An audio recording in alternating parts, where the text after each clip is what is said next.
And thank you so much for inviting me, Pete. I really appreciate the opportunity to talk to people about what's going on in the state of Illinois.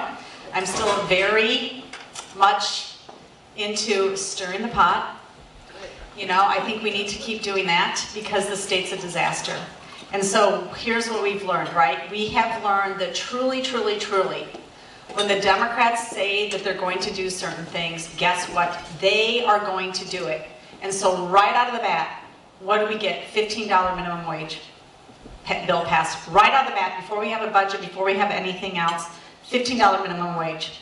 The signal to businesses in the central and southern parts of Illinois is that we need to move our businesses. We can't survive. Central and southern Illinois is not like the suburbs, it's not like Chicago. They cannot survive with a $15 minimum wage.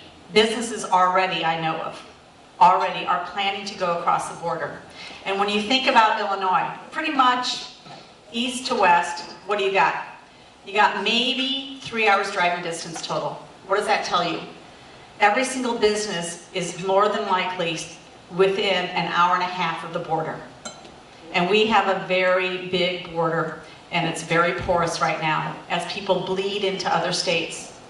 And so the direction that the Democrats are heading is going to be a disaster fiscally for the state of Illinois. A disaster.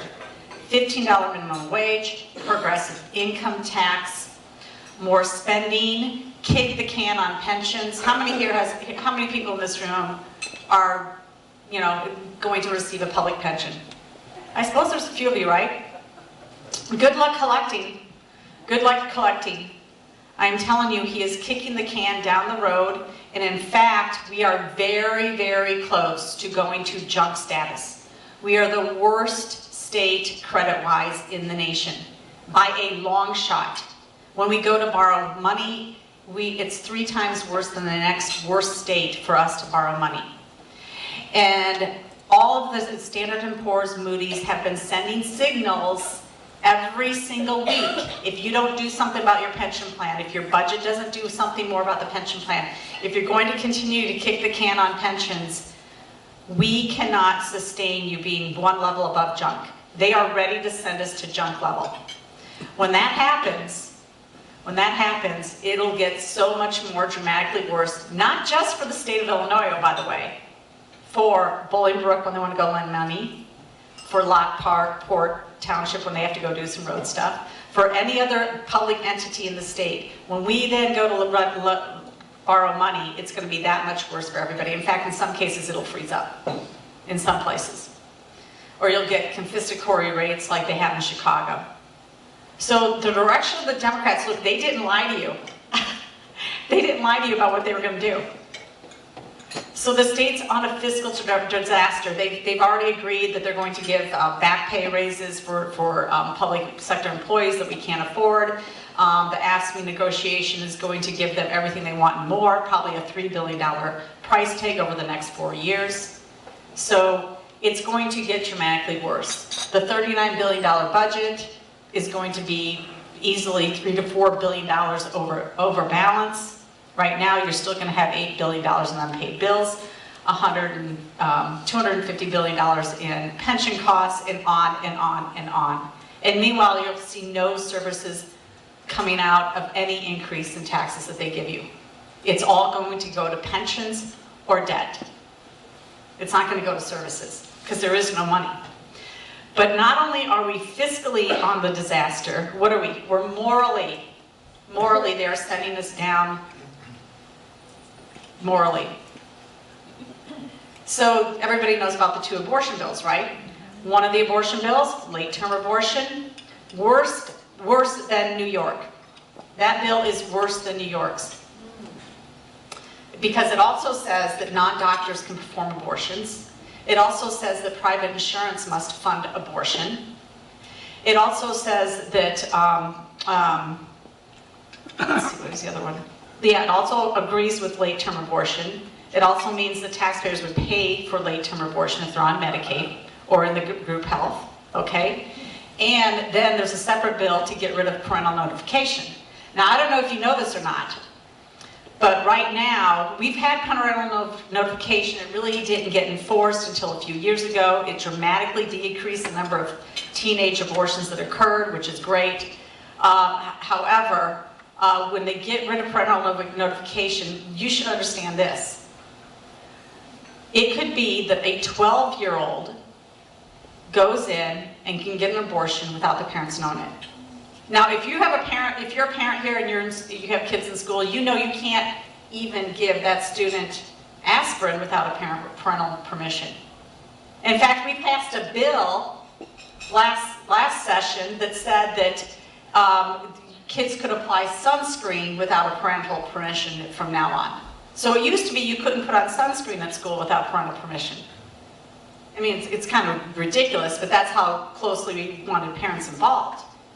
And 12-year-old is not some number I picked out of the batch. Actually, they did a study on the first year that we had taxpayer funding of abortion. And we only know about the first 6 months.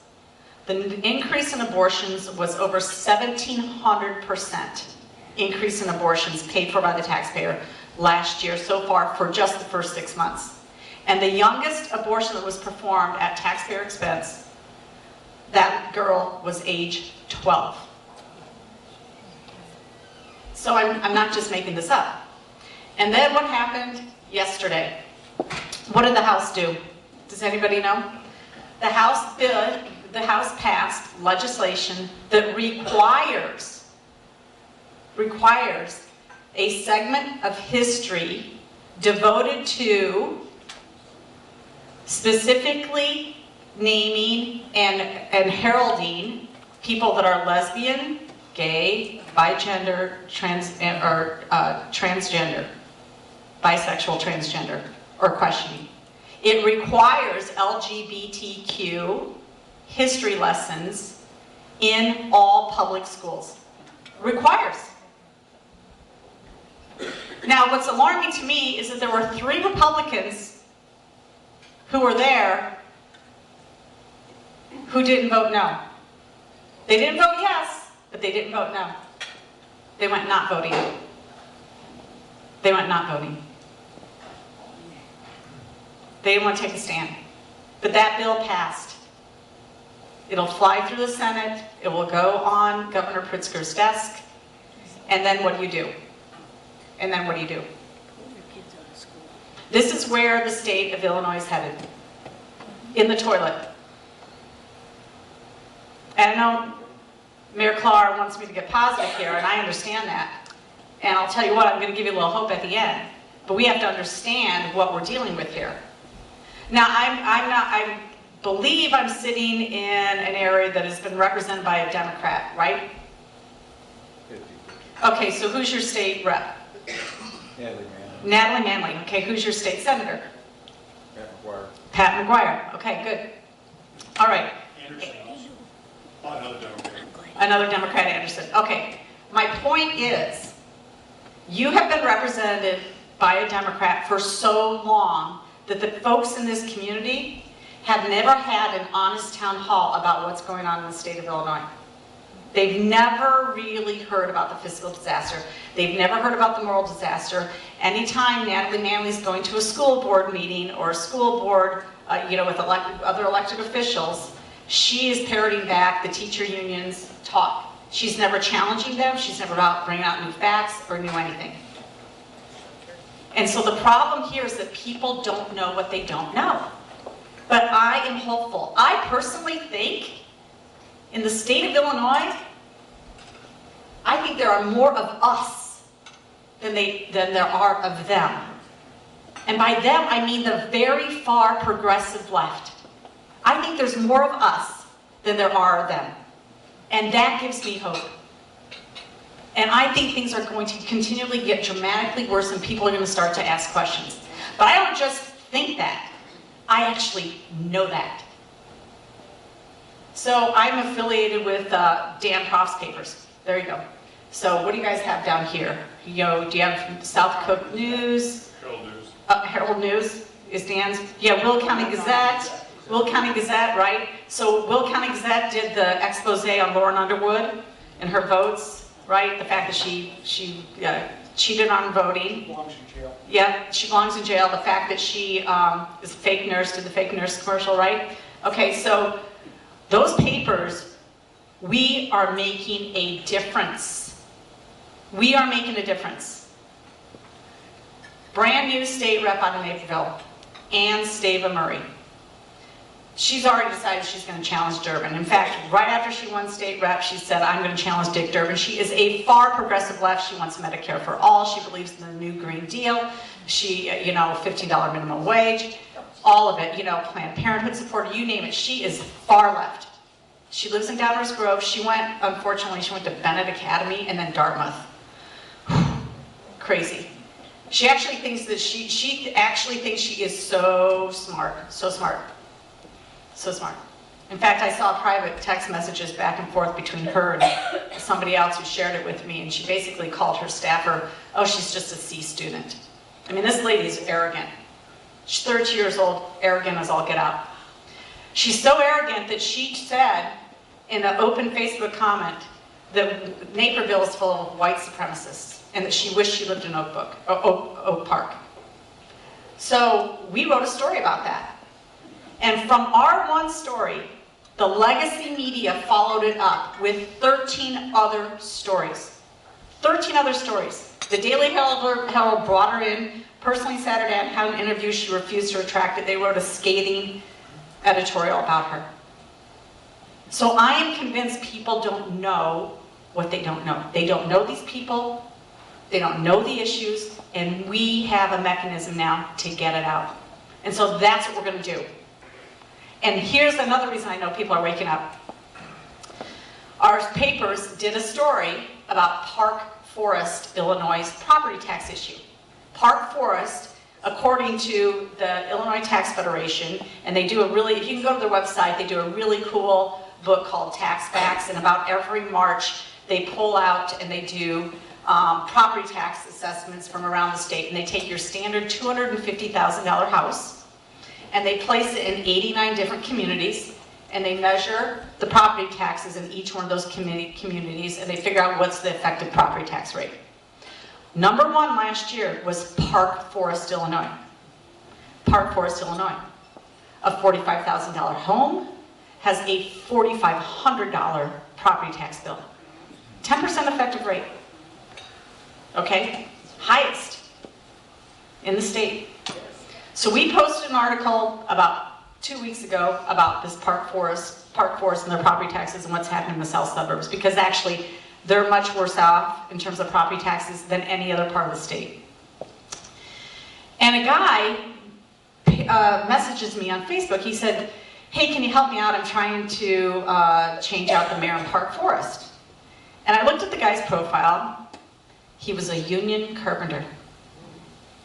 I'm like, this is interesting. Because they don't necessarily like Jeanne Ives. But I'm happy to have this conversation. So I called him up. I said, how can I help you? He said, look, we need to change things in Park Forest. You're right about that article. Things have got to change. I said, okay. I said, but here's the problem. You've been represented by a Democrat for decades. Your people don't know the truth. They don't know what's causing it, and they don't know how to make the change happen. They don't know what is the next step. So I said, I'll tell you what. I'll come down and I'll do a town hall with you. That'd be great. That'd be great. So March 23rd at noon at the Nathan Manilow Theater in Park Forest. I'm bringing in, not me, I'm bringing in the policy experts on property taxes, and we're doing a town hall. I guarantee you they have never heard the truth about property taxes until we do that town hall on March 23rd. And it all started because we did an article on it that they read. That's what we have to do. We have to take on the legacy media. We have to speak the truth on every issue. We have to show up at our school board meetings. We have to show up at our city councils. And it all starts locally. It all starts locally. Don't think of Natalie Manley as somebody as your state rep in Springfield. You know what? She lives in your community. Go after her. Go after them. Make them vulnerable. Make them answer for those abortion bills. Make them answer for their tax decisions.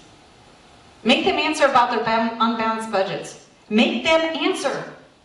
You can do this. You can do this. It's going to be a tremendous amount of effort. But if you think small and you go after them locally, and you go talk to her in her district, and you tell everybody else you know about what's going on, and you share and share and share again our stories, we will get change in this state. We will get it. But you gotta be tenacious. I'll tell you what, did you hear the Sun-Times poll too? Did you hear that they did a poll and Donald Trump was more popular than Pritzker in that poll in the state of Illinois? Woo-hoo! Let's clap for that one, right? Did you hear that? Isn't that great? It's great. You know why? Because at least he's authentic. And Pritzker's not. He's a big fake. Little side story. So I grew up in South Dakota, a little town called Vermillion. I'm one of 6 children. And in the early 90s, 4 of us moved to Illinois for job opportunities, all in different areas. Well, do you know who else is from Vermillion, South Dakota, whose parents still live there? M.K. Pritzker. M.K. Pritzker grew up in Vermillion, South Dakota, population 5,000. College town, really nice little college town, University of South Dakota's there. So she grew up in there. And I'm telling you right now, she did not learn how to pull the toilets out of their second mansion to get a property tax break in Vermillion, South Dakota. No, no, no. She did not learn that here. Nope, that's what you learn in Chicago. And it still bothers me to this day that the Pritzkers have not been prosecuted, set before a grand jury, and indicted for a $330,000 property tax fraud that none of us would get away with. Right? It's a problem. I have a problem with it, so everywhere I go, I remind people that he cheated on his property taxes. He cheated on his property taxes. And we're going to keep talking about it until they do something else about it. We're not going to stop. All right? Another interesting thing about Vermillion, South Dakota is my sister's a realtor there. And last year she had a couple from DuPage County contact her and say, hey, I want to look at property. So they drove 8 hours out to South Dakota, looked at 7 homes and bought one that same day. And my sister Sarah says to them, well, what brings you to Vermillion, South Dakota? You know, you got a job here, you got family. Nope, we've never been here before. But we can't afford our property taxes in DuPage County, and we need an affordable place for our kids to go to college. So they left last year, became South Dakota residents, 0 property taxes.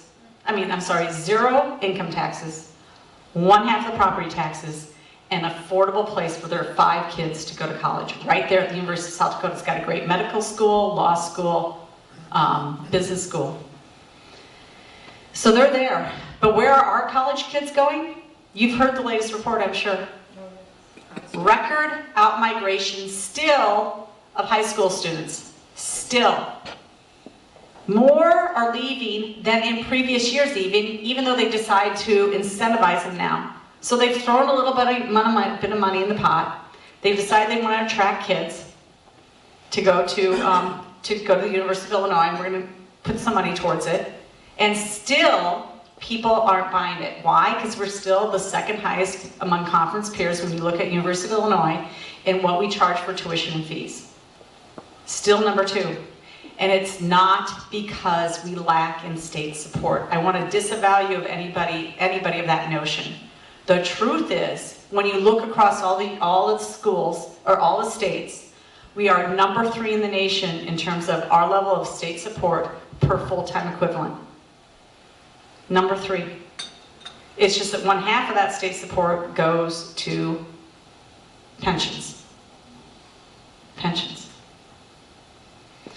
Now, it's also interesting, and it's something that I'm looking into, not for me personally, truthfully, not for me personally, but the truth is that they are not accepting our best students. A number of my son Joe is a 3-sport athlete out of Wheaton Warrenville South. He was MVP for football, starter on the basketball team. Now he's in the track season. He's a pole vaulter. He made it state last year. We hope he makes it this year. He applied to the University of Illinois, 32 ACT. applied for engineering, waitlisted. Waitlisted. His buddies with higher scores declined. Other friends with 35 ACTs, 36 is the match, declined. Declined entrance to U of I. So then Joe gets accepted to West Point. That's a pretty good school to get into. And it's an engineering school. So West Point took him, U of I, nah, we don't want you. Then he got a letter from U of I, congratulations. You've been accepted to their general studies program. And if you work hard enough, maybe we'll let you into engineering. This is what they're doing to our good kids, and this is a problem. They are a land grant institution. They are there to educate Illinoisans. In fact, their federal charter given to them back in the 1800s was to educate Illinoisans. That is what they are there to do.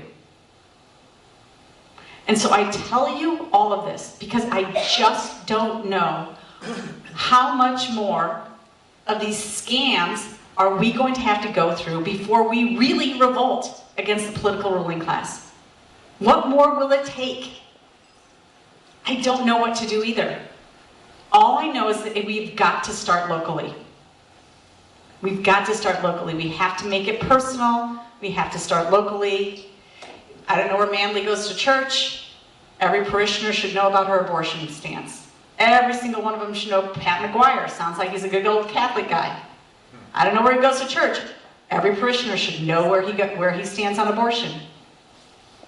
They hide their votes. Don't let them hide from you. Don't let them speak out of both sides of their mouth.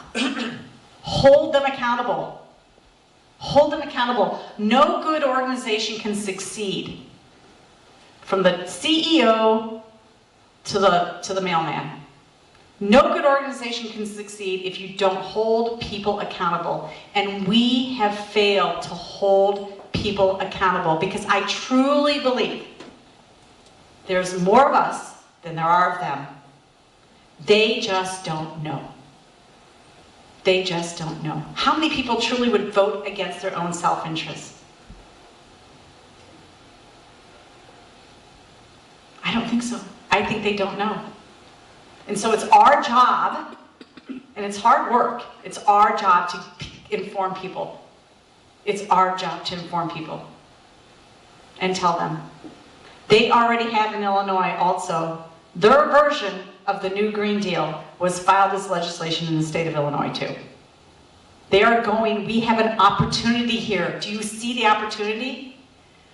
Pritzker polls with less favorability than Donald Trump in Illinois. You've got the crazies out in Washington, D.C. You got Ocasio-Cortez going off the deep end. And you've got the Illinois Democrats following suit. You had the backlash in New York against abortion bills. Ours are worse. You've got New York Governor Cuomo saying, we're taxing them more, and they're leaving. We have that quote. It's exactly what's happening in the state of Illinois. We have so much good material to use against them. Will we? We've got to do it. This could be a change election in 2020. I really do believe it. I believe it could be a change election. But it's not going to happen if we don't get bold and start talking to people about exactly what's going on. Democrat, independent, whatever. You need to talk to people and you need to share stories and you need to tell us what's going on locally and let me know what's going on locally so we can write the stories that affect Lockport so we can affect change in the future. We have to do that. And then pick away at these local races and get that Will County board back into Republican hands and take over your townships and take over your municipalities and speak boldly. Thank you so much for having me. I appreciate it.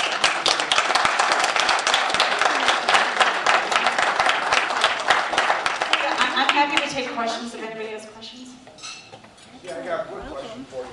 In either in the end of April or May, one or the other, we're going to, county, they don't know that, but we're going to be doing Invest in Kids resolution to keep it going. If you don't know what Invest in Kids is, it's a program that the state already passed. It's like a voucher program, kind of, for conservatives. But anyway, I work with Mark Cravers. I already got the resolution. I made it up last night. He said it's okay, and we got to move forward on it because every Democrat's going to vote no because of the teachers. Right. And so now when they vote no, it's on video. I'm going to splice the videos and send it everywhere in the world. And my goal is to make embarrassing moments every single month for Democrats and the county board. So I'm inviting you to come because you're a better speaker than me. I might swear. If you come to our open forum at our county board meeting and speak in favor of Invest for Kids and why it was passed, that would give it a hell of a lot of credibility. You know, send me the date, Steve. I just let me know what's up. I am actually all over the state on Saturday. It's a Thursday. On this Saturday, I'm speaking to Southland Republican Women's. I'm speaking to Clark County. I'm speaking to Crawford County, all on Saturday. So I am getting around. I am speaking. One other thing I didn't bring up. You know, you talk about kids. You talk about the teacher unions. Monday morning, I was at a breakfast with Illinois Family Institute. They sponsored it, but it was a breakfast with. They actually had the Chicago detective who's in charge of their high drug interdiction unit, whatever, I don't remember his fancy title. And they had some other police chiefs from around the area. They had some teachers there. I was told, I didn't know everybody in the room, and I spoke before them. And it was about the legalization of marijuana, and I'm absolutely 100% opposed to this. I'm 100% opposed to this. I've read the stuff coming out of Colorado. This is a total misnomer that it's going to solve any budget issue at all. $500 million does not even, it's 1/2 of the cost for the increase in pensions that they're asking for, and that pension cost is underreported by $4 billion already. So it's a drop in the budget. It does nothing. It does nothing. You do not want to destroy communities. But here's where we need to build coalitions, right? If the police chiefs don't want it, if the teachers don't want to be teaching kids that are high in the classroom, if the teacher unions don't want it, if the firefighters don't want to be responding to accidents of people that are driving high, if you get all those unions and they don't want it, why should a bill like that pass? It shouldn't. That's another thing that we should build a coalition around. You should talk to your local fire chief, talk to your local teachers unions, talk to your teachers. Get them on the record. Do you want legalization of marijuana in this state? Because you're going to be teaching kids that are disturbed by that marijuana. This is a horrible, horrible idea. It is a bill that must be stopped. We do not want legalization of marijuana here. It's a terrible idea. It's only there because the big boys want their cut of the marijuana business. And we don't even know who they are. We don't know who they are because that was not done in a transparent way. So, okay, any other questions? Yeah.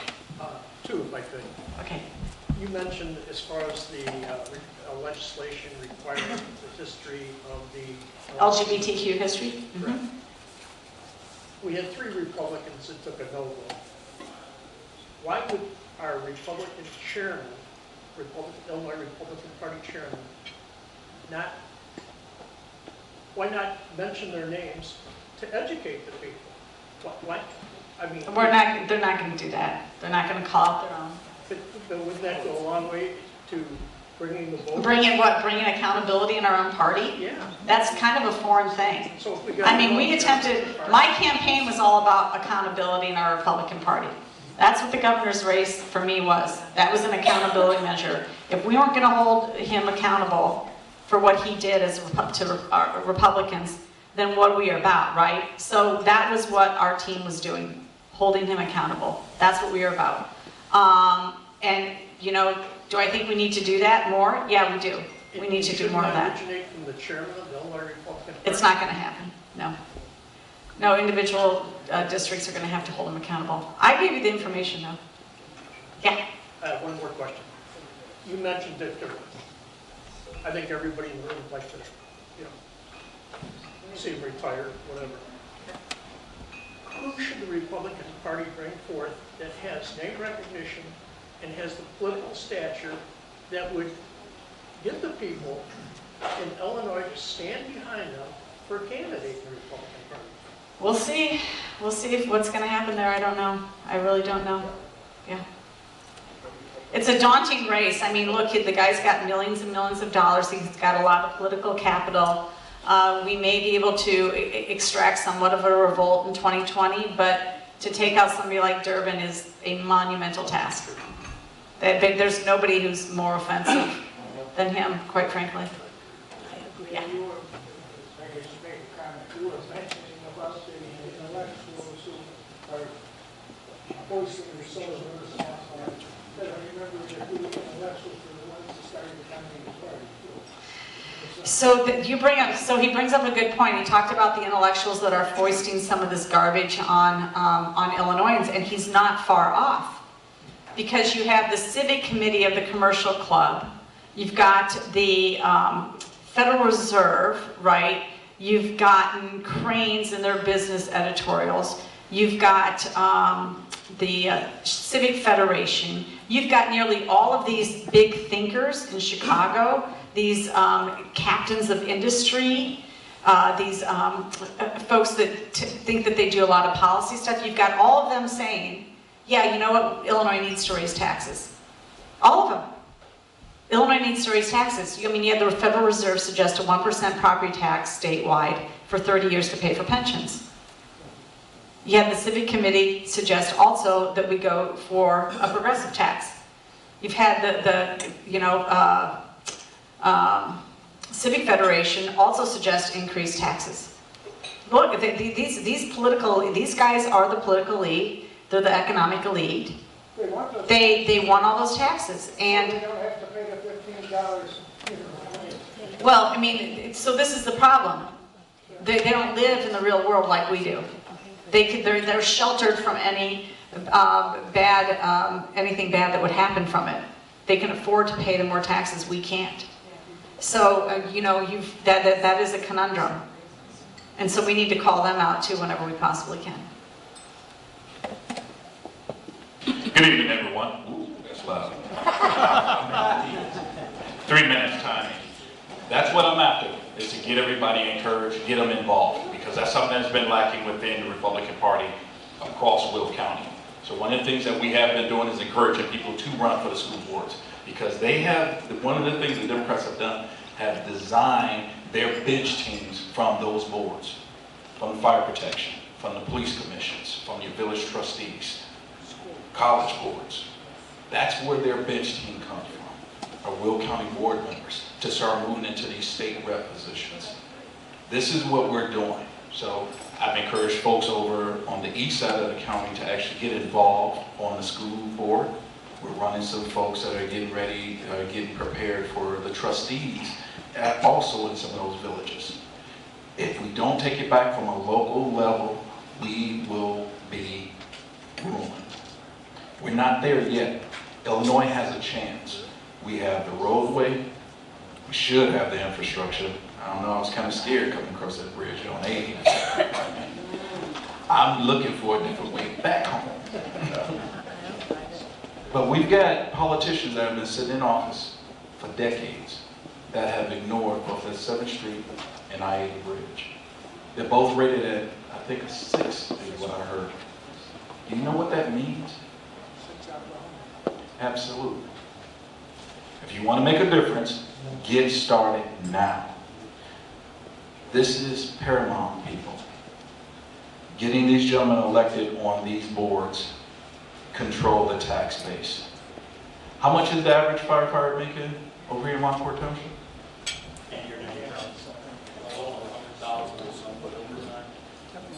How much is this? Yeah, pension.